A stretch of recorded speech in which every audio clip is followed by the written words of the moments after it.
राजस्थान में राज्यसभा चुनावों का रिजल्ट संभवतः कल शाम तक आ जाएगा। इससे पहले वसुंधरा राजे के एक बयान की चर्चा हो रही है। पूर्व सीएम वसुंधरा राजे ने इमरजेंसी के दौर का उदाहरण देते हुए कांग्रेस को निशाने पर लिया। साथ ही ये भी बताया कि जब देश में इमरजेंसी चल रही थी उस समय मोदी क्या कर रहे थे। वसुंधरा राजे ने कहा कि आपातकाल के दौरान जब लोग डरे हुए थे, विरोध हो रहा था, वो कम हो जाएगा। ये इंदिरा गांधी ने सोचा था कि मैं जितना दबाऊंगी उतना व्यक्ति और डरेगा और मैं धीरे धीरे उसे खत्म करवाकर इलेक्शन करवाकर जीत कर आ जाऊंगी। पर सरप्राइज, विरोध तो बढ़ता गया। मुझे समझ नहीं आता कि वो सरप्राइज काहे का है।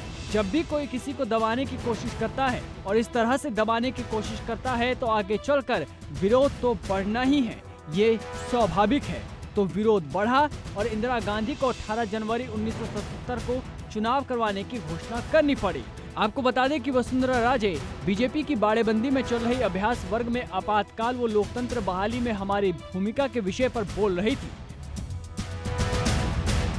इसके आगे वसुंधरा राजे ने कहा कि आपातकाल के दौरान प्रधानमंत्री नरेंद्र मोदी भेष बदलकर जेल जाया करते थे और जेल में हमारे नेताओं के पास महत्वपूर्ण जानकारियां पहुंचाते थे। हमारे जिन नेताओं के पीछे पुलिस लगी हुई थी वे उन्हें स्कूटर से एक स्थान से दूसरे स्थान पर पहुंचाते थे। वसुंधरा यही नहीं रुकी, उन्होंने आगे कहा कि आपातकाल की भावना कांग्रेस के मन से अब भी नहीं निकली है।